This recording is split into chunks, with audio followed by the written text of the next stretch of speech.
Hello and welcome everyone to the main event. My name is Meeta Sahni and I'm pleased today to be joined by Emma Griffiths. Hi Emma, how are you doing? Hello, really well, thanks. How are you? Yeah, Loving the I'm heat. really well. I'm not loving it, but I'm glad it's here. I'm just not loving it yet. Maybe at the weekend. It's an important topic we're doing today. 50% of the workforce are women, and a high percentage of those will be affected by menopause. So today we're talking about menopause and the way it affects businesses, the skills drain that's impacted by women leaving work because of menopausal symptoms, and therefore how it affects employees and businesses. And Emma, as an employment lawyer at Draper Lang, are you finding that menopause is becoming a bigger issue and a bigger conversation? Absolutely becoming a bigger conversation. So I think menopause is something that has been suffered in silence for, as long as, and perhaps the only nod to it might have been somebody having a hand fan in the office or something like that, and no more than that. But I think over recent years, and I think the Davina McCall programs on Channel 4 have done a lot to raise awareness. I think it's become much more of a talking point, and it's definitely where mental health was sort of the buzz phrase, and mental health champions were definitely the new thing a year or a couple of years ago. Menopause is becoming something that most employers are now starting. Certainly the big employers are starting to open their eyes to the impact of. Yeah, I mean, we're going to talk about legal protections and support that employers can offer. And, ultimately, we were just, when we were warming up, we were saying that, for businesses in the current state of affairs with such a, huge lack of skills, for businesses to lose their female employees because of menopausal issues, it's just really bad business, isn't it? It's not smart at all. They have knowledge, they have expertise in the business, and I've jumped straight into it without doing the housekeeping, and I will get back to a bit of housekeeping. But anyone watching this live or anyone watching the pre-record, I just say well done for turning up. If you're somebody who's experiencing symptoms and wants to think about how they can go back to their employer, we'll have some solutions there. But as an employer, really smart to think about how you can support all your people and a big contingent, because naturally, if you're thinking about this from a human level of menopause, one becoming a bigger conversation, Emma, but actually our workforce is getting older. Our workforce is getting older. Half of our workforce is women. It goes without saying that this is going to have a big impact. And I'll let you do your housekeeping first, but some of the statistics are huge on this. And there's 1 in 10% of people, 1 in 10 women say they've left a job because of menopausal symptoms. That is absolutely preventable. Exactly. We did a live one. We did a live one on that. Sorry, we did a live poll just last week on has your job ever been impacted by symptoms of menopause, and 30% said they had to resign. So this is big numbers. If an employer is watching, it's really key that you don't just think this happens to someone else and it's not going to impact your business. It will. No, okay. It's staggering. It's absolutely staggering that we're losing people because of a health concern and it's not being spoken about. So the more it's spoken about, the better. Indeed. And that there are easy, cost-effective solutions that we can put in place to support that. Right. Quick bit of housekeeping. So the main event is now on LinkedIn Live. It's a different format to the one we had before, but it's okay, because as always, we like for everyone to be as interactive as possible. We have a chat room in the studio, and I'm just going to do a quick hello to show you how easy that is. So Emma, can you see that on the right there? Yep, absolutely. Good. So everyone, as you are settling in, please do feel free to give us your comments, give us your thoughts. The more interactive, the more we can make sure that the time you give up to attend our webinars is really a value add. You can take things away and apply them back in your world straight away. Now, Emma and I are going to be here for the next 30 to 40 minutes. We tend to finish about 11:30 to 20 to 12. And we keep it succinct because, again, we know how precious time is and how much can you actually absorb in 30 to 40 minutes. So we try and keep it succinct to give you enough to take away with you and put to good use. Having said that, both Emma and I are on LinkedIn. You will get a recording of today's session later on today, and within that there will also be our contact details. So anything that we don't cover or things that you might not want to talk about live on the webinar today, please know that we're here outside of this session to help and support in that. So without further ado, I think let's go back to some of those stats, Emma, because that was crazy. So you said the statistics you were looking at, 1 in 10 women left their jobs. Yeah, so the Fawcett Society, which is a charity that pushes for gender equality, carried out one of the largest, what they believe to be the largest ever survey of menopausal and perimenopausal women. Perimenopause, for anybody that's not aware, is the sort of the stage up to menopause and can last a huge number of years. Yeah, very symptomatic.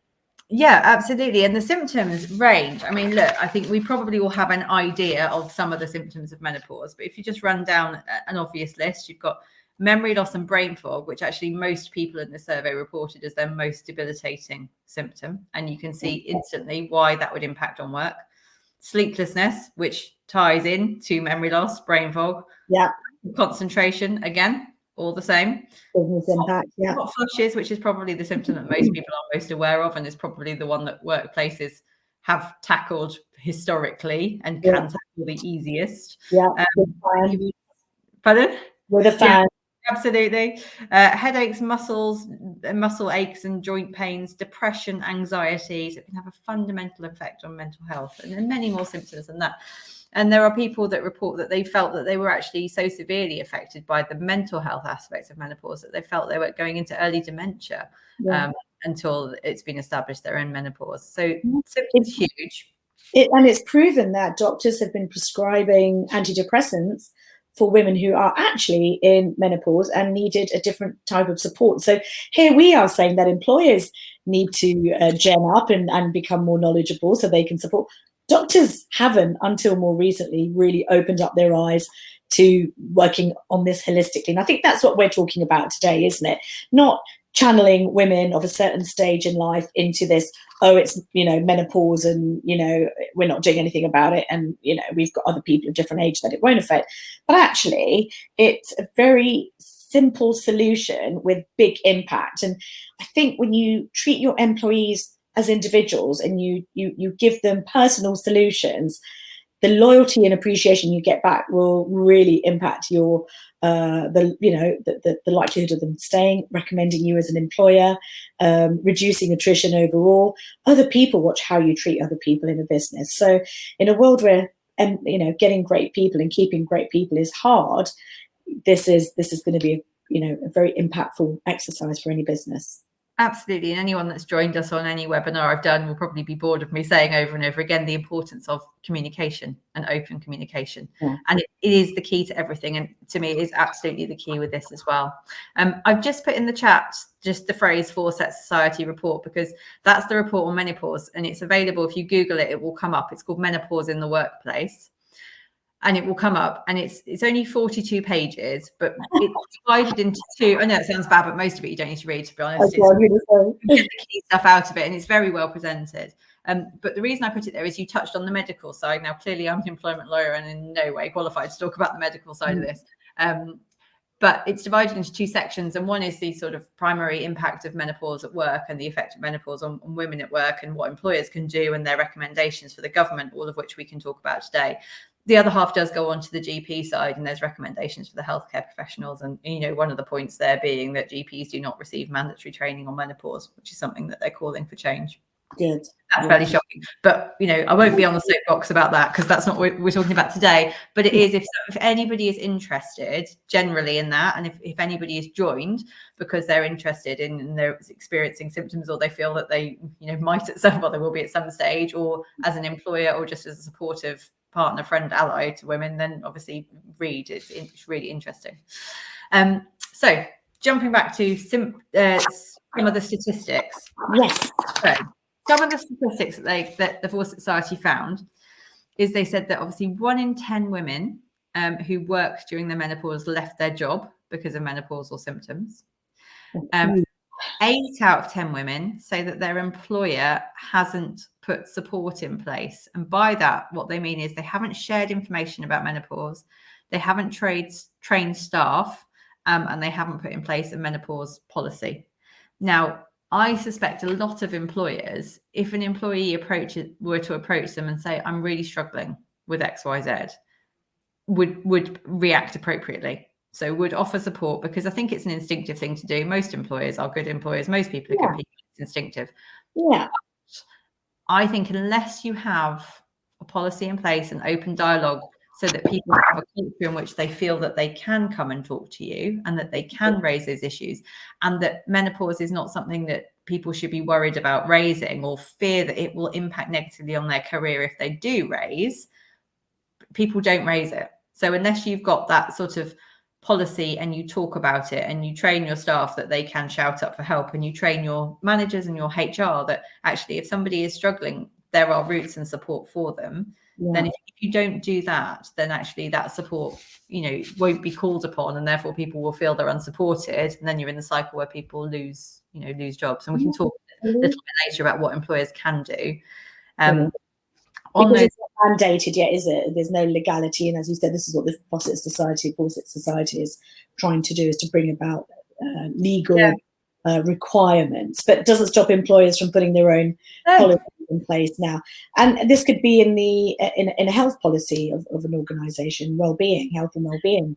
Yeah. So in terms of what you can do in terms of a menopause policy, and actually I've been doing quite a lot of them lately, so it's very easy. So shout if you need one, if you need support putting one in place. I've been doing them as standalone menopause policies that go within the employment handbook.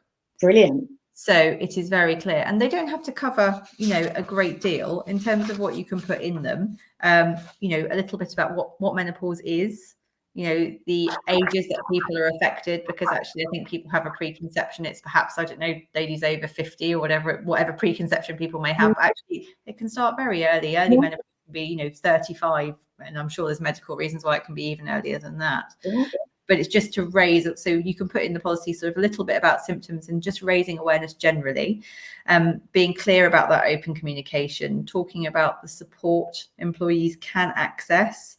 And that support could be physical changes. So it could be temperature control, if that's available. It could be access to rest facilities if somebody's struggling at a certain point in the day.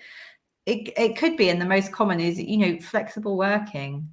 And it could be flexible working as to the hours you work or when and how you work, just that freedom to get up and walk around. And if you're experiencing a day when it's just not a good day, start a bit later, go for a walk to break your day, that general approach to looking after well-being.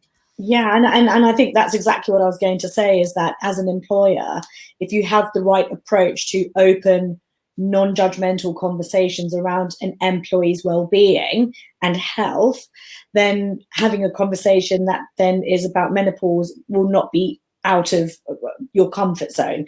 But what you said about we have to give our managers the tools, I think is really important. And not just the tool to listen and understand, because that is communication tools, some understanding of what it is, but also knowing that sometimes you don't need all the solutions. Actually ask your employees what they need. That Absolutely. In and of itself is enough, isn't it? To say, how can we help you? What will help? And just the last thing I will say on that is that don't fear that if I do something for someone here, that it sets a precedent for the whole business. Well, legally, Emma, you can maybe correct me on that, but I think it's important for employers to demonstrate that they have a policy, but they treat everyone on an individual basis. And I think there is always that concern with treating, offering something to one person. There is always that concern that somebody else will ask for it and you fear precedent setting. In my experience, when that happens, actually, it's not often that it does set a precedent. I think it's more of a concern than anything else of employers, which perhaps isn't founded, because people generally only ask for what they need. And then it's about being able to demonstrate that you've been reasonable and explain why. Because I suppose there's always a risk if one person is treated differently to you. You could say that it's a discriminatory reason that you haven't been given that same treatment. But again, if you can demonstrate what you've done and why, and your point about asking is so important, because it's little things that people might not even realize. So one of the big ones is uniform, and manual dress that you have to wear might just be really negatively impacting. So it might be that you can change some of that uniform for somebody. period of time or on certain days, and it's stuff that might perhaps not occur to an employer. And they actually say that blue collar employees are even less likely to cite reasons or menopause as a reason for the way they're feeling and what they're dealing with. Yeah, the same blue collar workers absolutely are more negatively affected. But no, there's some really interesting stuff about what people write on their fit notes, because actually people that are taking time off for menopause are not necessarily putting that as the reason on their fit notes. They might be putting anxiety or stress, or they might be putting any number of other things. It's something like only 29% of people that take time off for menopausal symptoms actually cite menopause as the reason. I would say also, while we're talking sort of about this as well, it's obviously it's not just women that are affected. You've also got trans men that can be going through menopause, and for them, there is an extra layer of understanding needed and an openness and communication needed, and perhaps even greater reluctance to speak out if they're in that situation. So and to an extent, if we're supporting people with menopausal issues and challenges, we may not have to, we should think about the partners, because on occasion you might get a guy come in and say, listen, my partner is going through some stuff and I need to be there to support them. And as an employer, it's important that if you're helping one element of one half of your business who might be going through it, you might also have to help the people that are, supporting them. So actually it's about being collaborative. It's about being flexible. I think any employer, if you've got the right infrastructure, you've got the right tools to measure productivity and output, you can always flex and adapt short term, put some other things in more permanently, to show that, it doesn't actually impact your business productivity short term, and long term, you get far more loyalty, far more engagement, far more productivity in the end. Well, look at where we were pre-pandemic. Pre-pandemic, everybody was terrified of home working and flexible working because they thought productivity would go down. And now every survey after survey shows that hybrid working makes people more productive. People are working more hours. Same thing. People worry about flexibility, or what if I offer this support, or what if I offer that? And the horror of perhaps letting somebody have a morning off if they're struggling for something. Actually, it'll make them more productive, more loyal, and it all comes back round. So I think, aside from obviously the culture of open communication, menopause policies are really good because it highlights just that you are. I'm sorry, I'm going to cough. It's coughing and sneezing season at the moment, so it really is. Sorry, not at all. Right, I'm back on there now. Sorry. There's that menopause policy. It highlights the fact that you're willing to talk and listen. Larger organisations are putting in place menopause champions. So doing real specific training, giving somebody that they can go to, and there's no reason it has to be limited to larger employers. There's plenty of training out there on that. Yeah, and I think it's a bit like having mental health first aiders. It's very important for organisations not just to have a policy and a handbook that says, right, we've done our bit, we've done our thinking, we've got a policy and that's enough. No, don't make it wallpaper, bring it to life. And the way to bring it to life is you could even hold a little workshop and say, listen, it could be you, it could be somebody next to you. Let's understand each other, and don't just do a workshop on menopause, do a workshop on mental health, do a workshop on disability. In a world of equality, diversity and inclusivity, let's educate ourselves. Absolutely. But let's not forget this as part of it. That's the point, isn't it? It's part of a much wider picture, much broader picture. Other stuff you can think about doing is medical support, because actually ask employees what they need, absolutely first and foremost. But actually, there are times when somebody, it says one of the statistics is that 77% of people going through menopause at some stage will experience symptoms that they find very difficult. So menopause takes place over a period of years. So you're not saying somebody will be going through a very difficult time through that whole time, but there for 10 years, couldn't it? Yeah. For most people, there'll be patches in that time where they are suffering something that is very difficult. And that might be beyond their ability to say, actually, this is what I need. Yeah. So look at your occupational health support. If you have occupational health providers, often employers use those when there's an obvious sort of almost emergency or need. So somebody's been off sick for a long time. That's the most common time that occupational health is used. But there's no reason, actually, if you're having a conversation with an employee and they're struggling, that you can't say, okay, look, should we send you to occupational health and see if they can provide something?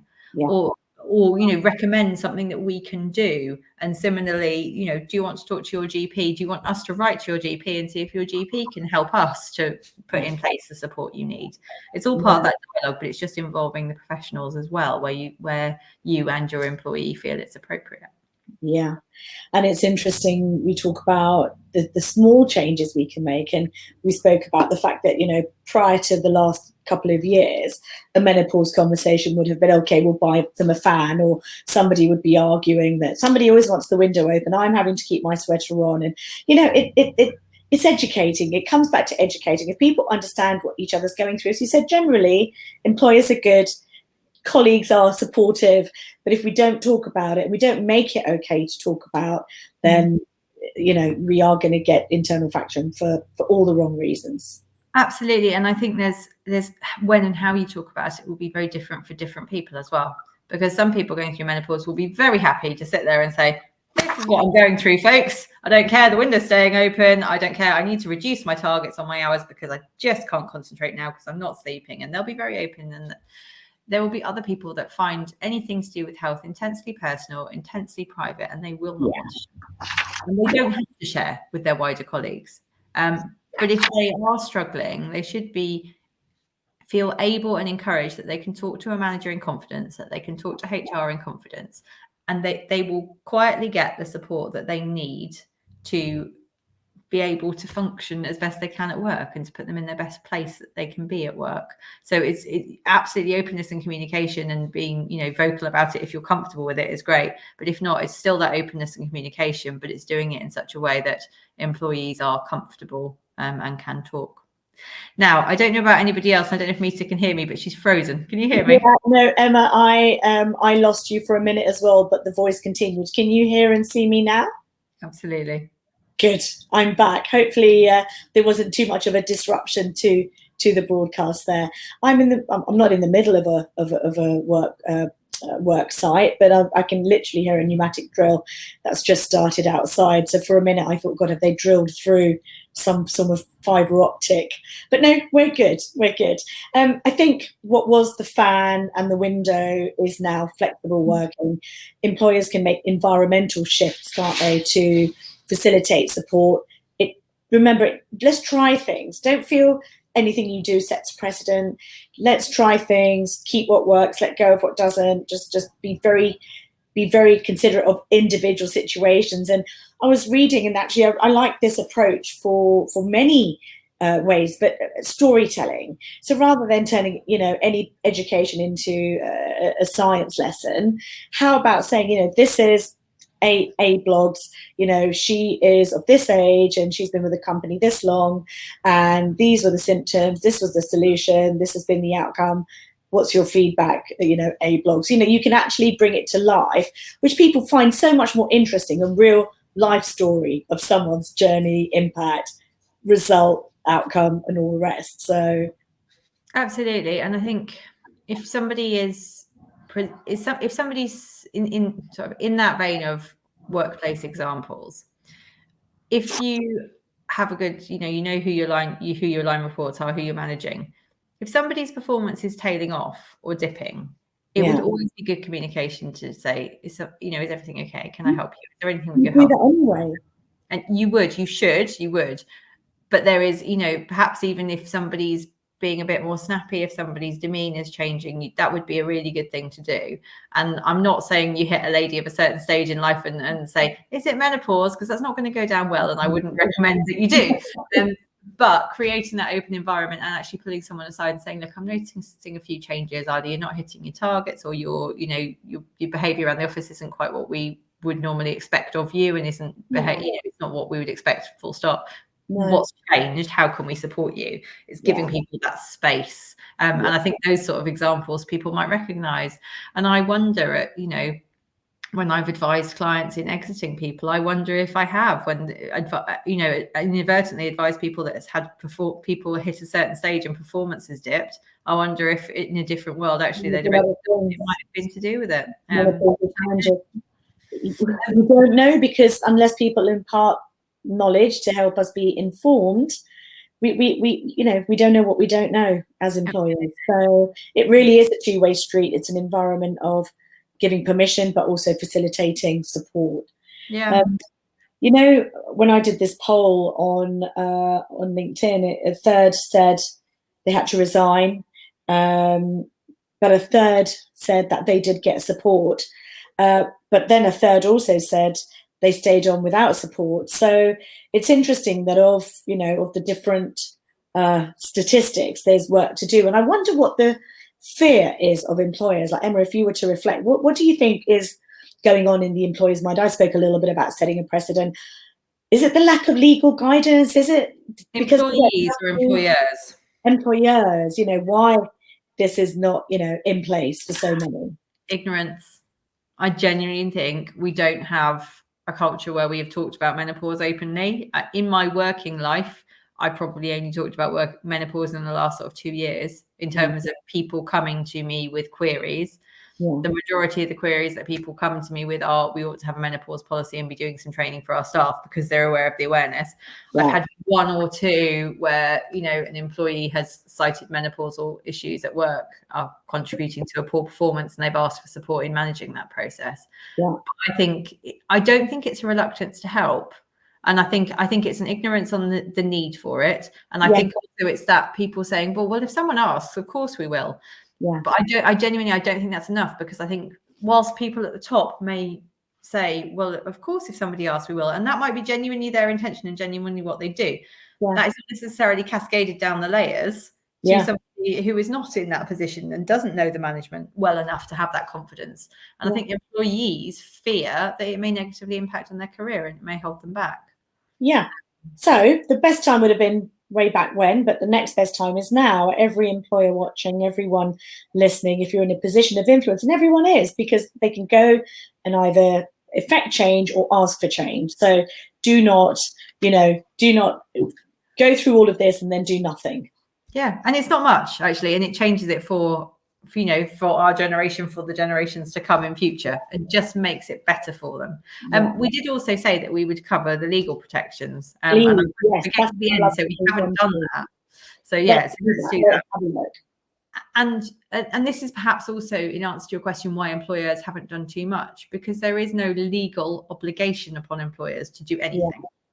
Well, that was my thinking. So when you said ignorance, I was like, okay, that's better than just we don't have to. It was that you said ignorance, but the legal, the lack of legal direction, you think? People, yeah, there isn't legal protection. There is, so obviously the Equality Act covers all the various protective characteristics, sex, race, age, etc. When they drafted the Equality Act, there was actually provision for what's called dual discrimination. So you've suffered discrimination on the grounds of 2 things.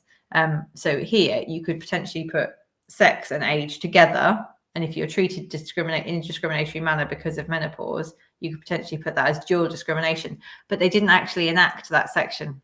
So there isn't protection for dual discrimination. So it would either be, if you're treated less favorably because you are going through menopause, it would either be sex discrimination or age discrimination you'd have to go through. And it doesn't, and if you really analyze it, it doesn't really fit into either of those on their own. So there's no obvious protection there. There's other recommendations that, that there may soon be government consultation as to whether menopause becomes a protected characteristic in its own right. Wow. And that's something that may happen. So you therefore expressly will not be able to discriminate because of menopause. And I guess if you were to look at obviously we have pregnancy as a protected characteristic, mental health, if somebody is signed off with mental health, it's signed off as a disability, so it's a protected characteristic. So yeah, I can see that. The main one that people rely on now and people use now, and is the sensible place where it sits, and is probably the argument for it not being a protected characteristic in its own right, is disability.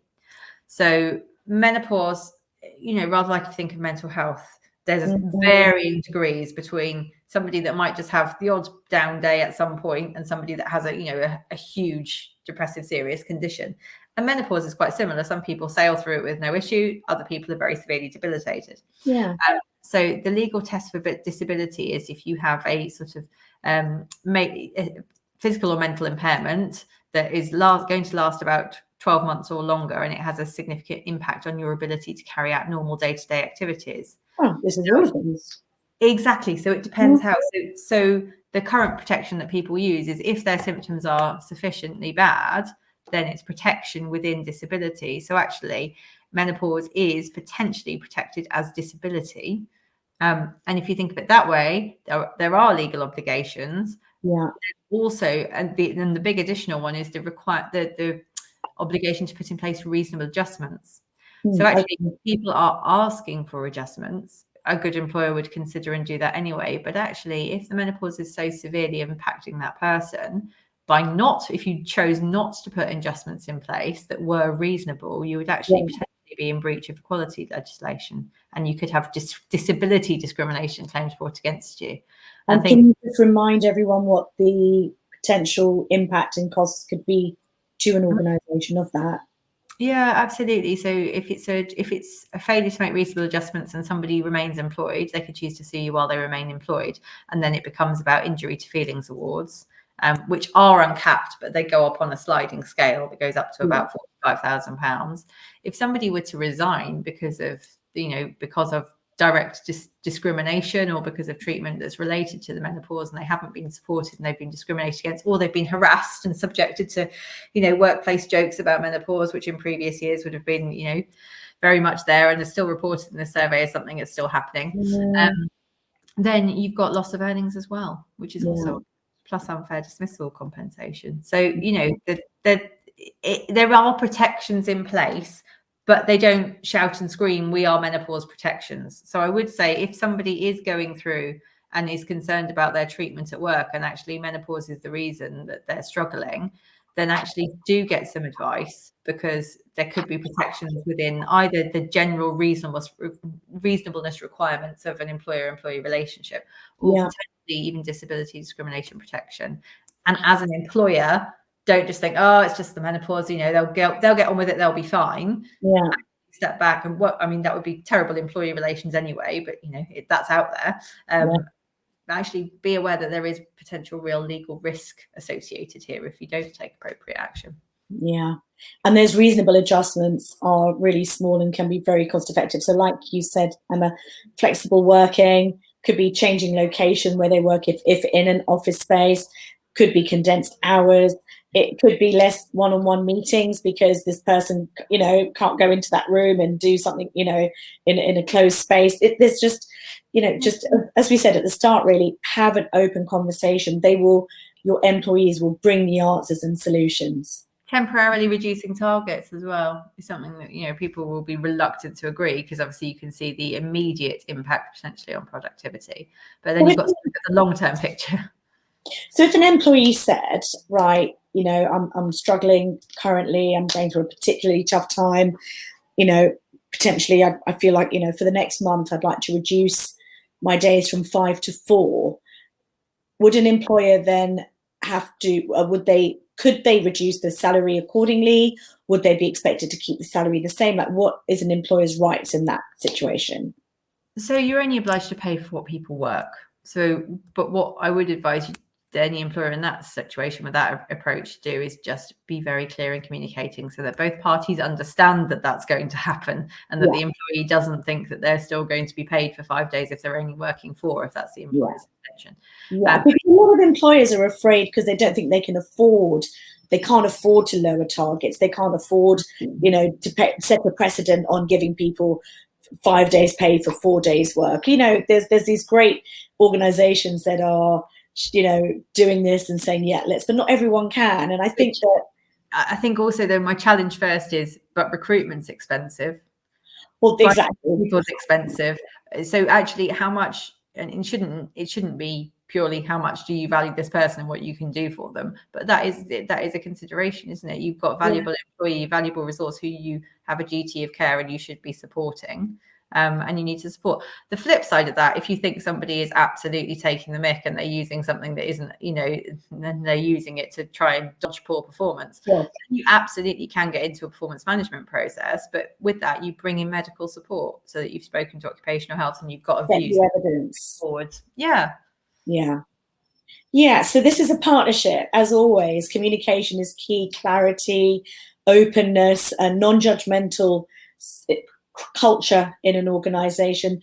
All of these approaches will ensure that your employees feel supported and confident to come to you, and ultimately to work through the challenges that are transient. They will pass, and you will in place have a very loyal and productive employee, which is everyone's dream. Yeah, and I would say now that it's an employees market to an extent at the moment. Yeah. And people are not just looking at money, and they're not just looking at place of work, they're looking at the whole package and the supportive employer, and actually putting in place some, like you say, very, very small steps, really. Sensible training, policy in place, open door, and then ad hoc. It's not hard. Yeah, it's my favorite word right now, which is look at it holistically. Create a rewards and benefits package that is holistic. Here at the main group, we do, and we advise for employers to, when they think about rewards and benefits, think about career rewards, think about rewards that will give them more time with their loved ones, and think about rewards that will help them and support them in their own personal journey. And if you get that right, and you and I were talking about that before we went live, how getting that work-life balance is easier said than done. And if an employer again shows their employees that they care on all levels, on a holistic level, they will attract more people and they will retain them for far longer.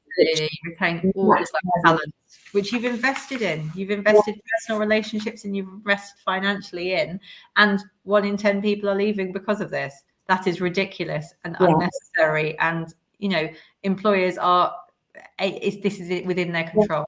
You don't need to struggle with a skills drain from your own world. You can put things in place, and that's empowering. So that's the message. You are all empowered. We are all empowered to improve where we are now and get great returns from it. Oh, Emma, thank you very much. It's a strong end to our webinar season. We're actually having a couple of months of a summer hiatus now and starting back mid-September, but I'm hoping we'll see you at the other end for another important topic around employment and case law and supporting employers and employees alike. Yeah, it would be my pleasure. And if anyone's got any queries on this or anything else, obviously find me on LinkedIn and be more than happy to have a chat. Absolutely. Well, thank you for that. And yes, we will get this recording out to you. Please feel free to share with colleagues, associates, friends. These are really important messages, as Emma said, and let's spread the word, and let's improve working environments for everyone. With the recording, you get our contact details. So we hope to hear from you soon. If we don't, well, then we'll see you mid-September for more main events. Thank you, everyone. Emma, thank you so much. My pleasure. Thank you all. Bye-bye. Bye.